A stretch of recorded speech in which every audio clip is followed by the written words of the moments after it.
Teman-teman sekalian yang dirahmati Allah SWT, yang semoga selalu dijaga hatinya oleh Allah SWT agar selalu thiqah billah, agar selalu percaya dan yakin kepada Allah SWT. Karena kelemahan kita itu berawal saat kita mulai meragukan Allah. Dalam segala dinamika hidup, kita selalu butuh Allah. Kita butuh Allah ketika Allah kasih kita ujian, bahkan tetap kita butuh Allah ketika Allah kasih kita nikmat. Kalau kita butuh Allah saat diuji, agar kesabaran kita terjaga. Karena orang yang tidak ditemani atau dibersamai oleh Allah Subhanahu wa Ta'ala ketika dia sedang diuji, maka dia akan mudah untuk berkeluh kesah, bahkan berputus asa.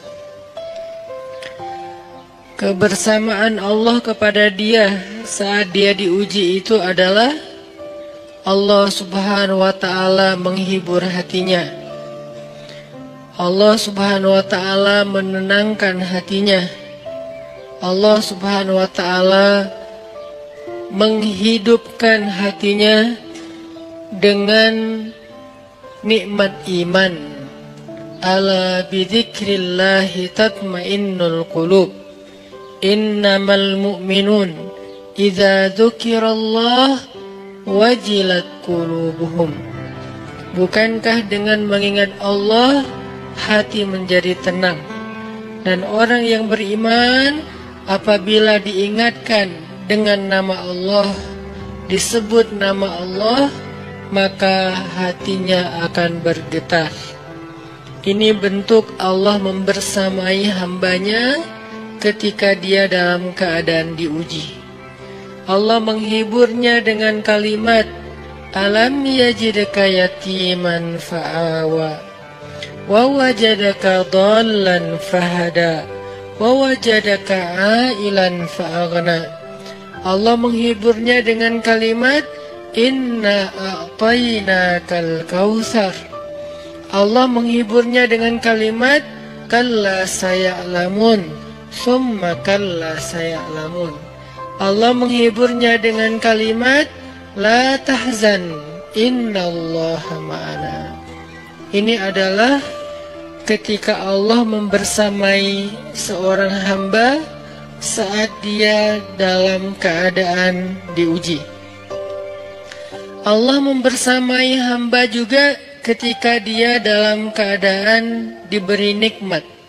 Karena tanpa itu, maka seseorang akan jatuh justru kepada dosa-dosa karena dia mendapatkan banyak kenikmatan hidup. Kalau Allah Subhanahu wa Ta'ala tidak menjaga dia saat dia diberi nikmat, maka nikmat itu justru menjadi jalan bagi dia untuk terjerumus kepada banyak dosa. Justru nikmat itulah yang menjadi penghalang bagi dia untuk mengingat Allah. Karena dia sibuk menikmati hidupnya, akhirnya dia terhalang dari mengingat Allah tepat waktu. Sibuk menikmati hidupnya, terhalang dari Allah untuk bangun tengah malam. Karena dia tidurnya larut. Kenapa tidur larut? Karena terlalu banyak yang harus dia nikmati sebelum tidur. Dia bisa makan-makan, dia bisa jalan-jalan, dia bisa ngopi, dia bisa ketemu teman, dia bisa belanja. Bahkan dia nunggu midnight sale untuk bisa menghabiskan nikmat yang Allah kasih kepada dia. Sehingga akhirnya tidurnya terlalu larut, lalu dia tidak bisa bangun untuk menghadap Allah, curhat kepada Allah. Hal yang selama ini dia lakukan justru ketika dia diuji oleh Allah. Ketika diuji oleh Allah, mudah bagi dia bangkit tengah malam, curhat, sujud panjang, menangis dalam doa. Ketika Allah kasih nikmat, curhatnya hilang, malamnya lelap, sampai bahkan subuhnya juga kelewat. Ini kalau Allah nggak membersamai seorang hamba ketika dia diberi nikmat. Sehingga orang yang seperti ini, kalau dalam keadaan seperti ini terus-menerus dalam jangka waktu yang lama, nanti dia akan terjebak di dalam istidraj.